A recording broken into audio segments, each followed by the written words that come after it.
Olá pessoal, tudo bem? Conforme prometido no meu canal do Instagram, @Felipe Olivério, eu venho comentar alguma coisa um pouco mais aprofundada, pouca coisa, mais aprofundada sobre o caso do Renato Cariani, o fisiculturista, influencer digital, treinador de vários artistas, uma pessoa bem carismática, motivadora. Eu particularmente gostava muito dele, dos textos dele, porque ele falava sobre nutrição, falava uma coisa bastante real, né?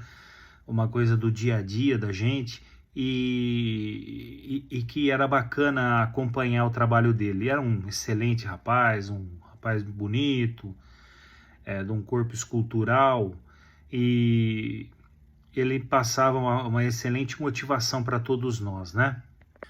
E nesse dia 12 de dezembro de 2023, ele, as suas empresas em outros estados também, acho que 3, 4 estados, juntamente com seus sócios e alguns amigos que faziam parte, foram vítimas de um mandato de busca e apreensão feito pela Polícia Federal, a pedido do Ministério Público Federal também, e sobre supostos delitos de associação criminosa para fins de tráfico, crimes equiparados ao tráfico de drogas e também fraudes fiscais e crime de lavagem de dinheiro. Então nós vamos discutir um pouquinho, falar um pouquinho no vídeo o que são esses crimes, o que falam, e há pouco ao público em geral, e depois detalhando um pouquinho mais sobre o que trata, né? Falando da notícia em si, a fonte é o site UOL, que eu busquei, onde está falando. Tem os diversos sites, colocar no Google e você vai achar que a Polícia Federal realizou uma ação para desarticular uma quadrilha de produtos químicos, insumos químicos farmacêuticos para a produção de crack, inclusive.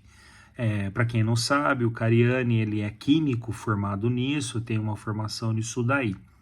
Então eles haviam fenacetina, acetona, éter-etílico, ácido clorídrico, manitol, acetato de etila, que era suficiente para fazer 19 toneladas de cocaína e crack. E isso informações da Polícia Federal. Ainda no mesmo balaio, o Ministério Público, claro, né, como sempre, pediu a prisão de 4 pessoas, inclusive Cariani, que ele é sócio da indústria farmacêutica Anidrol, tá bom? E como bem falou o delegado responsável pela operação, não foi a busca exclusiva na pessoa física, então não foram ali pegar o Renato Cariani, mas sim os sócios proprietários da empresa Anidrol. Anidrol, que segundo ele existe há mais de 40 anos, com a sua CEO, né, a pessoa responsável, uma senhora de 70 anos, uma pessoa muito querida deles, tá certo? Então tudo isso foi o que aconteceu sobre a operação. Dentre tudo isso, a empresa é sediada em Diadema, na região de Diadema, e tudo isso esses produtos servem para o refino de crack, refino de drogas, com uma pureza de 20% a 30%, tudo isso é a reportagem do UOL falando, tá certo? Então agora nós vamos falar um pouquinho sobre a parte criminal, o que são esses crimes que está falando da reportagem. Nesse ponto aqui, não sou advogado dele, mas como advogado eu tenho que explicar, tudo ocorreu em segredo de justiça, não é mentira dele. Os advogados dele também não sabiam o que tinha que fazer. Provavelmente o que aconteceu? É a mesma coisa de alguém entrar aqui na porta agora, a polícia entrar, prender tudo, mandar parar de fazer tudo que eu estou fazendo, e aí eles sequestram os meus bens, meus computadores, meus telefones, a senha de celulares, etc., tudo com mandado judicial, até então, e aí ele pega e faz uma ligação para o advogado. O advogado espera eu chegar para a gente conversar. O advogado não sabe o que está acontecendo. Uma coisa que é importante dizer é que no segredo de justiça, ninguém fica sabendo de nada.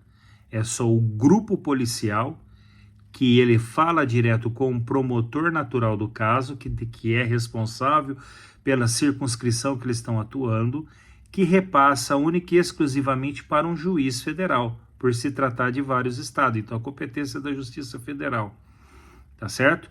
Então, se o advogado ficar sabendo, ele chega, às vezes pode acontecer dele ligar para o cliente e o cliente sumir. Produzir, fazer a sua defesa antecipada, pagar as provas, porventura pode fugir do país, e aí acaba a operação. Não tem sentido vazar essa informação, isso é por óbvio. Então o advogado, nenhum advogado fica sabendo o que está acontecendo, e de fato a pessoa, ele não mente quando fala, foi pego de calça curta, por mais que mais criminoso que ele seja. Ele possa ser de fato o maior traficante no mundo, mas ele não vai saber o momento exato que a Polícia Federal ou a Polícia Civil Comum Estadual vai aparecer na casa dele para fazer a apreensão de todo o material que está inerente ao mandado de busca e apreensão. E como bem falou o delegado responsável pela operação, não foi a busca exclusiva na pessoa física, então não foram ali pegar o Renato Cariani, mas sim os sócios proprietários da empresa Anidol. Segundo ele, existe há mais de 40 anos com a sua CEO, né, a pessoa responsável, uma senhora de 70 anos, uma pessoa muito querida deles, tá certo? Então tudo isso foi o que aconteceu sobre a operação. Dentre tudo isso, a empresa é sediada em Diadema, na região de Diadema, e tudo isso serviu, esses produtos servem para o refino de crack, refino de drogas, com uma pureza de 20% a 30%, tudo isso é a reportagem do UOL falando, tá certo?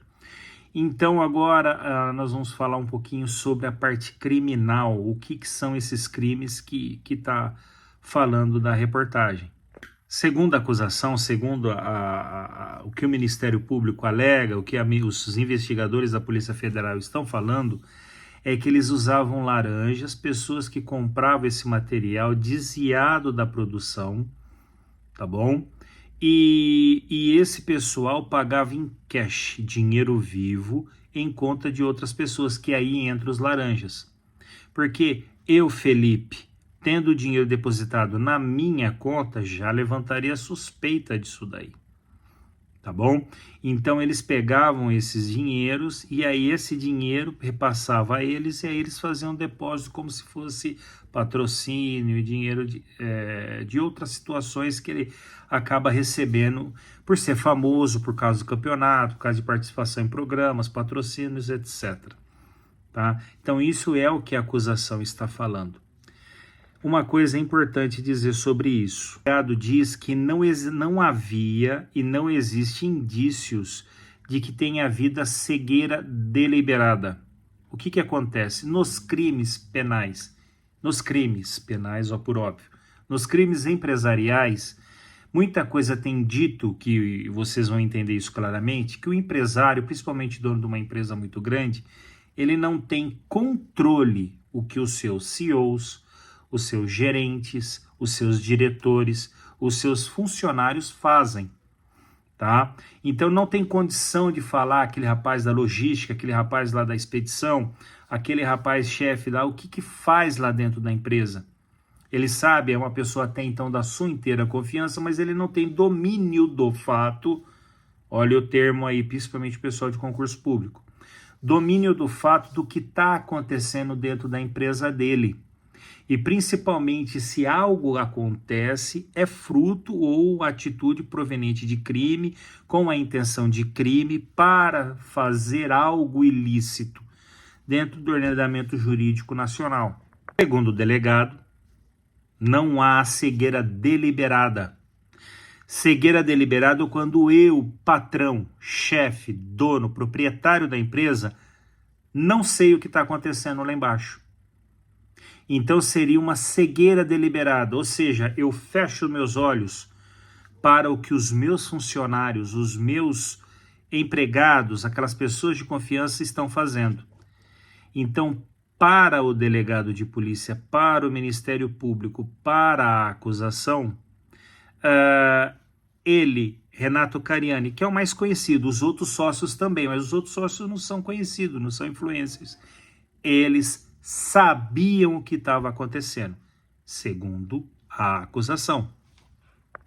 Gente, temos que tomar cuidado no seguinte, nós não podemos culpar uma pessoa, já por mais que esteja límpido e cristalino, que está escrito, que está falando na denúncia. Isso é acusação. Pode ter várias explicações para isso. Por exemplo, agora é uma ilação, agora é uma coisa que eu estou falando, achismo puro. Por exemplo, não são 4 sócios? Um dos sócios, por exemplo, é uma pessoa que te trai. Não existe a traição no casamento? Não existe um amigo que te apunhala pelas costas? Porventura, ele, como proprietário da empresa, pode falar, fulano, aquela parte você me deixa separado. Não, mas fica quietinho, depois eu te dou uma gorjeta. Não fala para ninguém. Entendeu? Dizia a carga, repassa o dinheiro, ganha, tá? E não fala nada para ninguém. Aí o sócio perguntou, viu, mas por que aconteceu aquilo? Não, eu vendi um cara por fora sem nota, isso aqui é para uma farmácia pequena, isso aqui é para um lugar pequenininho, não é nada a ninguém. Ele falou, opa, legal, tudo bem, ó, o dinheiro tá aqui, o cara pagou em cash, não vai ter custo, não vai pagar imposto, não vai pagar nada. Então, de repente, ele até aceitou aquilo, mas não sabia que era para crime. Ele vendeu achando que era um comerciante pequeno e vai ganhar uma nota substancial com relação a isso. Então nós temos que cuidar, às vezes ele não fez isso na intenção de crime, ele fraudou a Receita Federal, não pagou o imposto devido, talvez isso é uma suposição minha. Volto a dizer, não é isso que está falando a acusação, não é isso que ele está falando, eu estou dando a margem para dúvida. Os advogados não têm nem como se manifestar acerca disso, porque eles não viram, estão tendo acesso ao processo agora. E digo mais, não é 1, 2, não, vai ser que ser uma equipe, porque a documentação é vasta. E finalizando, queridos, eles estão sendo investigados de crime equiparado ao tráfico de drogas. Por quê? Porque são insumos que fazem medicamentos, tá certo? E o tráfico que eu falo é o comércio ilegal desses insumos, é tipificado principalmente no artigo 273 do Código Penal Brasileiro. Isso eu falo porque eu já tive um caso principalmente semelhante ao dos anabolizantes. Então esse tipo de comércio, tá? Esse tipo de comércio é tido como equiparado ao tráfico de drogas. Porque é uma droga, o remédio, como vocês sabem, então é um crime equiparado ao tráfico de drogas. O artigo 273, apenas como uma curiosidade, por exemplo, ele foi piorado há cerca de 10 anos atrás, naquela época que as empresas colocaram no mercado placebo no lugar de pílulas anticoncepcionais verdadeiras. Como todos sabem, o placebo é um comprimido que parece o comprimido original que tem efeito, mas não tem valor nenhum, que serve para quê? Para poder, quando vai fazer para a fase experimental, onde é aplicado em seres humanos, coloca aquele medicamento em certas pessoas que se voluntariam para isso e ele não tem efeito algum. E outras pessoas tomam o medicamento que é verdadeiro, porque é o efeito psicológico. E ninguém sabe, as pessoas que estão tomando não sabem se é um medicamento ou se é placebo. Tá? Então, o que acontece? Nessa época, eu não lembro agora, em meados de 2003, 2004, a indústria farmacêutica lançou um lote de anticoncepcionais com placebo, medicamentos que não tinham valor algum. As mulheres tomavam, achando que estava tomando um anticoncepcional, que estavam protegidas contra uma gravidez indesejada e acabaram engravidando. Além da medicação anticoncepcional, que era para a gravidez, prevenir a gravidez, também houve medicamento para tratamento de outras doenças mais graves. Mas foi um desvio que aconteceu lá, dentro da fábrica. Com isso, o artigo 273 teve a sua redação alterada e a sua pena aumentada de 10 a 15 anos de cadeia. Tá certo? Só que houve uma desproporcionalidade, o STF já pacificou o entendimento que não pode manter esse padrão de pena, porque um traficante de drogas, se fica de 5 a 15 anos de cadeia, como que vai pegar essa de 10 a 15? Então os patamares foram abaixados e já em segunda, terceira, quarta instâncias, é errado falar, mas na prática é, porque o STJ terceira, STF quarta, na brincadeira, isso aí no jargão jurídico, no popular, que a gente pode falar, já está sendo aplicado a lei equiparada ao tráfico de drogas. Então o 273 praticamente ficou equiparado. Não é, mas equiparado ao tráfico de drogas. Por que é importante falar da equiparação com o tráfico de drogas? Porque pode ver na reportagem do UOL, por exemplo, como de qualquer outra fonte, eles estão sendo condenados de associação para fins de tráfico. Aí sim, artigo 35 da Lei de Drogas, que é 11.343/06. Tomar cuidado que a Maria da Penha, que infelizmente está em alta, a noticiários, principalmente recentemente da Ana Hickman, a lei é 11.343. A Maria da Penha é 340, tá? Então, tomar cuidado com isso. A lei de drogas é uma lei específica, tá? E eu explico o porquê da importância de falar da especificidade. Então, eles falam que eles podem chegar a pegar quase até 35 anos de cadeia. Isso, pena máxima, gente.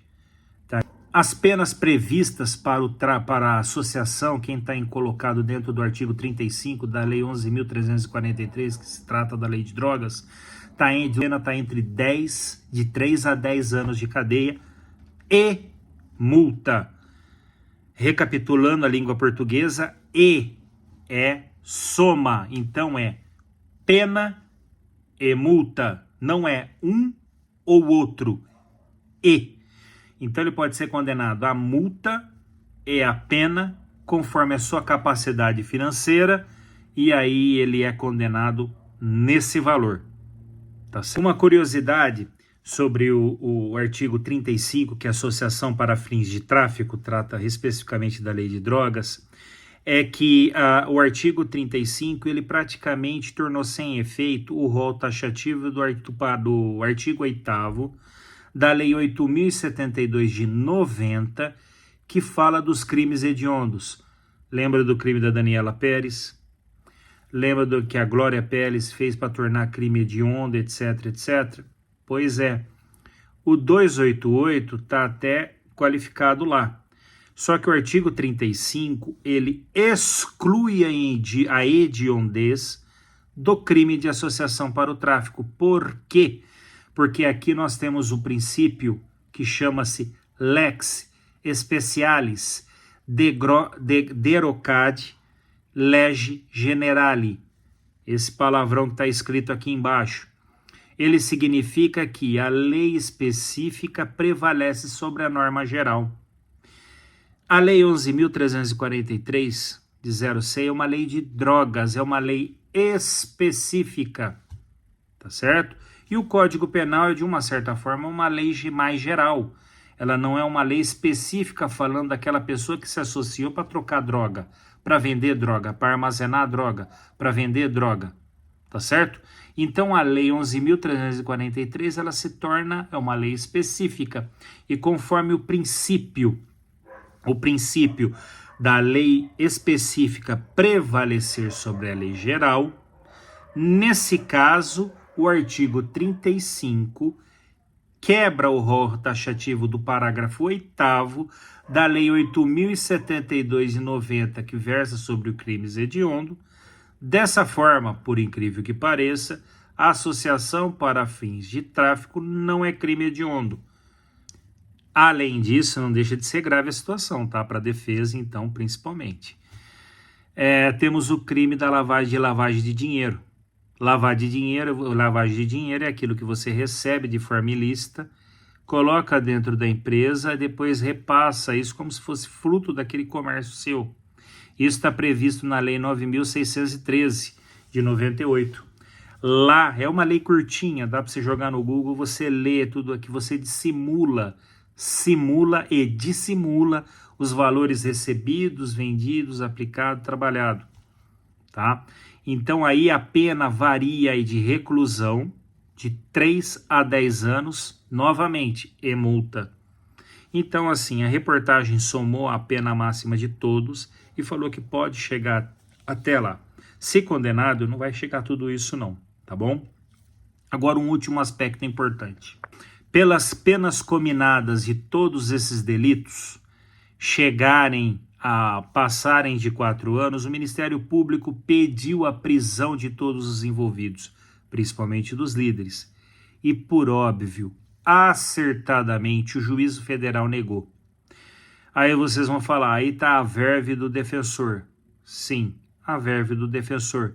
Primeiro, é necessário para que a pessoa condenada, investigada, seja preso, que tenha todos os requisitos do periculum libertatis.